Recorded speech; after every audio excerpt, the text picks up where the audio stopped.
watching India Today. I'm Nabila Jamal, State of Board Karnataka this time. We're focusing upon the real issues that plague the state. Have that been ignored?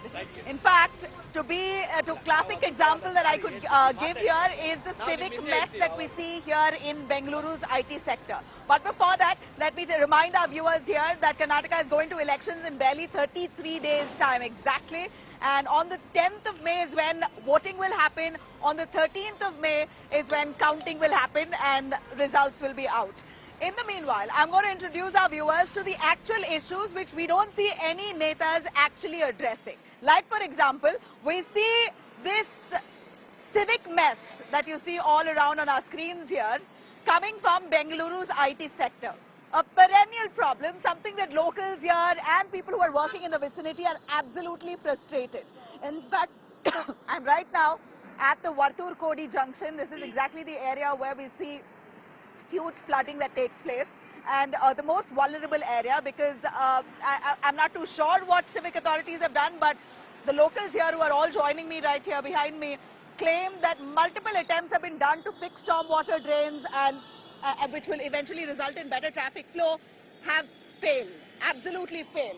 So it comes down to the lack of will. Are authorities here really willing to solve the problem? And that's my top focus here on State of Board Karnataka.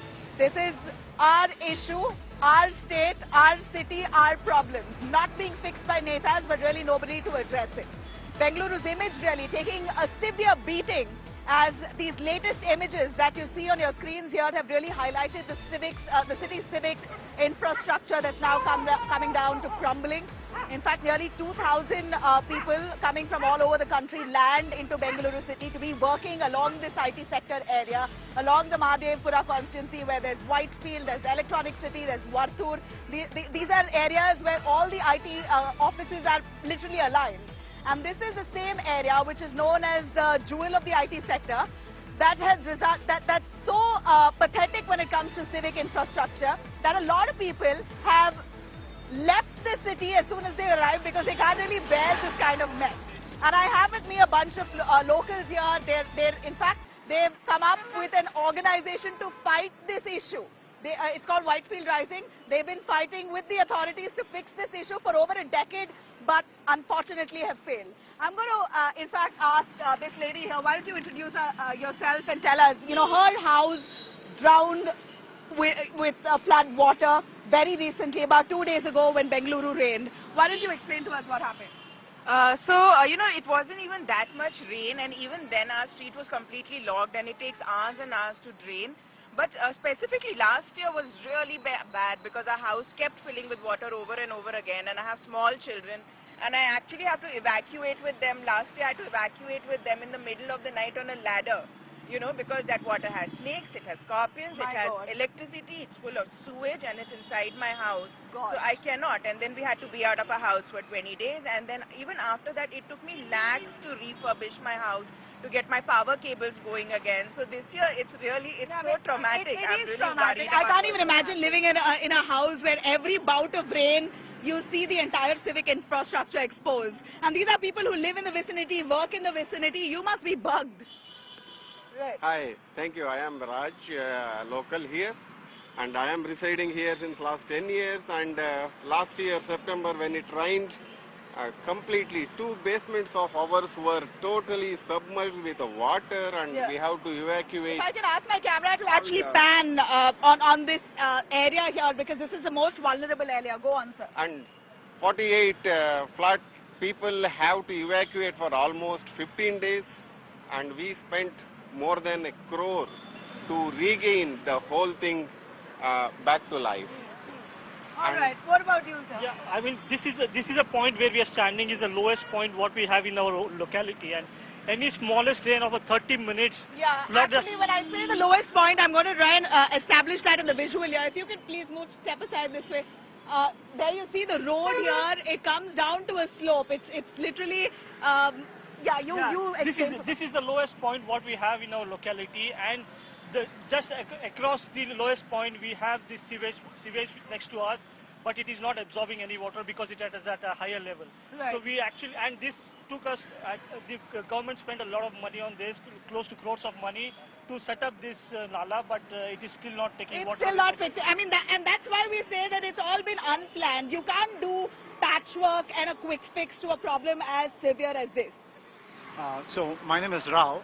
I guess the main point I want to emphasize is this is also a very high, density traffic area. There's a Manipal hospital right here where a lot of ambulances come. The entire area is getting flooded because more than 2-3 kilometers distance, water keeps coming here.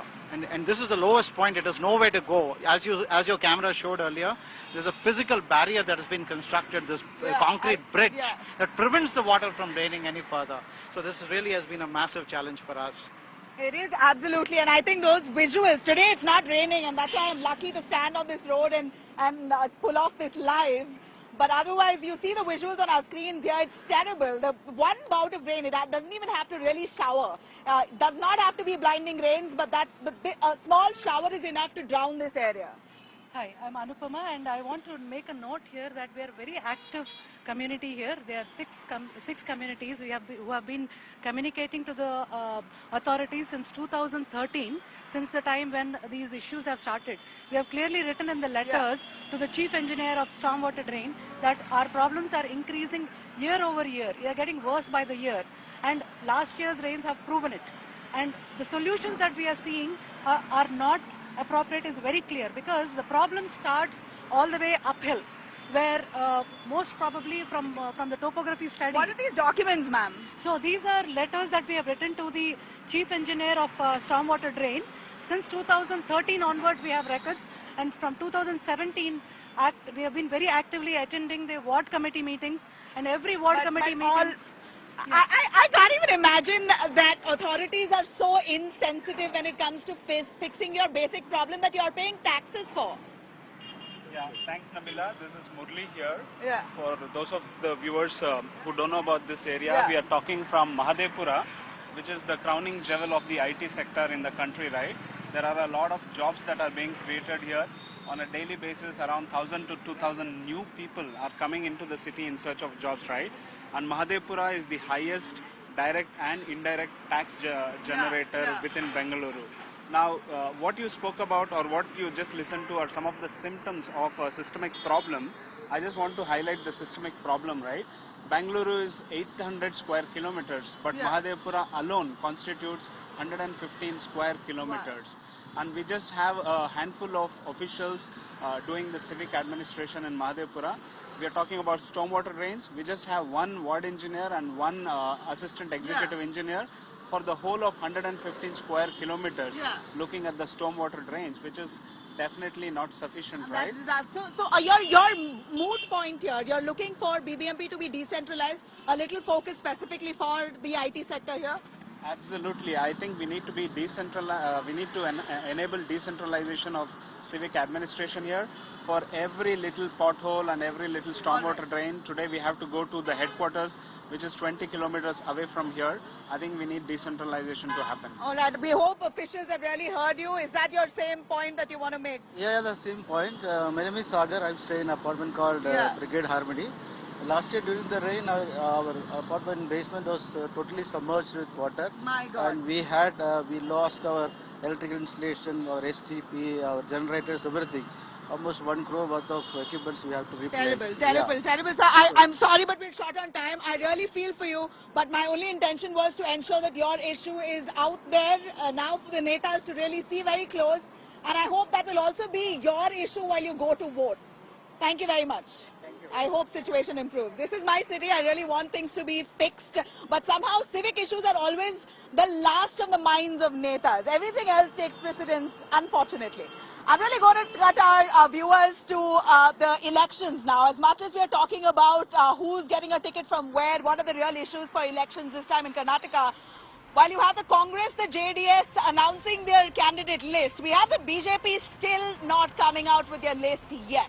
Barely 33 days into elections of Karnataka, and no names in the BJP have been announced. And here's a good classic example. Through this representation here, you see the JDS has already announced candidates to 93 constituencies. And what was the first? In fact, JDS was the first to announce its list. And then you have the Congress, who's already announced 2 lists, of which 166 candidates have already been announced. And today was the second list that came out. 46 candidates have been announced. There's still a lot of uncertainty about the third list now, but nonetheless, 166 have been announced. And then finally, the BJP here, unfortunately, has not announced names as yet. BJP in Karnataka, as much as there's a lot of talk about who's getting a ticket in the BJP and who's not, it seems like the discussions are still with the High Command. There's a lot of talk about it, but there's no declaration, there's no list that is out, and that's what's left a lot of BJP netas in the state highly disappointed, because you need at least a good 2 months to campaign in your respective constituencies. And it's 33 days now to elections, and BJP netas have no idea who's going to get a ticket from where. And that's precisely why there seems to be this kind of uncertainty that's looming over all the BJP netas across the state. Let me cut across to B.S. Yadurappa, who spoke on this in an exclusive conversation to India Today, along with Minister Sudhakar as well, justifying this delay. Lot of questions being raised about when BJP will release its second list. Its first list of candidates. When, sir, BJP? Today we have already, yesterday finalized everything. Tomorrow we are going to submit this list to central leadership. Thank you. Every political party has their own strategy, and as a part of our strategy, and it is a national party, we have our own agenda, we have our own way of doing things. But according to us, we are in the right road, right path. And at the right time, we will announce it. All right. Now, meanwhile, Congress has, of course, announced its second list. 46 candidates have been announced. Still, the Kolar constituency has not been established. Because, and I mentioned this because Siddaramaiah wanted to contest from Varuna and Kolar. So there's suspense on that area yet. And while 166 names have been announced for 224 constituencies, there's still a large chunk that remains confused and are awaiting for their names to come on that list. While there's uncertainty here, D.K. Shivkumar, the muscle man of the Congress in Karnataka, seems quite certain. He's digging in his heels in an exclusive conversation to India Today and asserts that he is the CM face for Congress in Karnataka, and the Congress will come with a majority victory.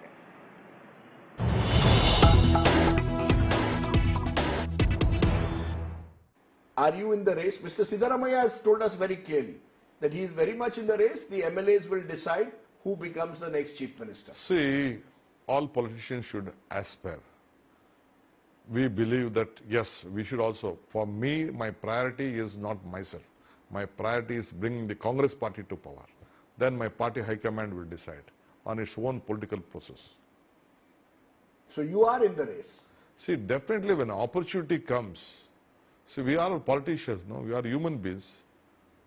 First, our party. As we love our country first, our state first, then our party. First, our party is important, then me becoming the chief minister. But who decides? The high command decides, or the elected legislators will decide? Because it's interesting. Mallikarjun Kharge, Congress president, is from Karnataka. D.K. Shivkumar, Siddaramaiah, some even suggest that Mr. Parmeshwaran could, would want to become chief minister. It seems that Karnataka is not short of chief minister candidates when it comes to your party. See, Congress party has very big senior leaders. There are so many leaders. Mr. Kharge is the president from Karnataka. He knows the length and depth. He has 50 years of political experience.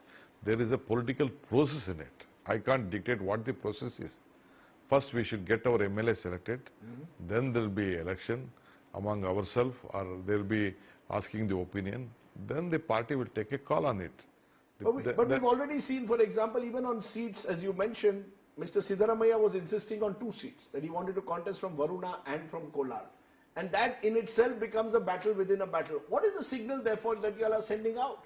That you all are all fighting turf battles in Karnataka? No, he has been requested by some of his friends and legislators that he should fight Kolar and this one. The party Varuna, the party has taken a call that it has been given on his recommendation, on his acceptance, it has given Varuna. then there is a big demand that Kolar also you should fight. Mr. Mallikarjun Kharge is there. He will take a political call on What's your view? My view is that whatever the High Command takes, I will advise. I agree with it. You are being extremely diplomatic. No, Every time you say this, you are very diplomatic. High Command will decide. No, I thought your own High Command. No, I am a High Command for Karnataka, but we are a national party. We believe in our national politics. All right, now meanwhile you have the Aam Aadmi Party also wanting to contest all 224 constituencies in Karnataka. They've knocked the doors of the Karnataka High Court, asking for the court now to declare them a national party as they have presence in at least 4 states. While that said, AIMIM also has decided to contest from 25 constituencies in Karnataka, and they're looking for a tie-up with the JDS. Let's see how that pans out. We have our last breaking here as we focus on how BJP minister in Karnataka, Muniratna, who's an MLA of the Rajarajeshwari Nagar constituency, who's been slapped with an FIR for making a hate speech. In fact, it was one of the Election Commission's flying squad who noticed this kind of comments that he made on the Christian community. Muniratna says the Christian community is rampantly indulging in conversion activities and that they must be beaten. And he also assures those people that if you beat them, I will ensure that you will be protected. This is the kind of speech, hateful speech that he made ahead of elections in his own constituency, and his own constituency police station have filed an FIR on him. The case is on, and this comes as a blow right at a time when the BJP is just about to announce the first list. A big setback for Muniratna, who's said to be a turncoat, who's moved from the Congress, has joined the BJP. Well, a lot of developments coming in, right? 33 days ahead of elections in Karnataka, and I'm going to bring you every angle here, right, in my special State of War Karnataka, 6:30 p.m. Monday to Friday. Thank you for watching.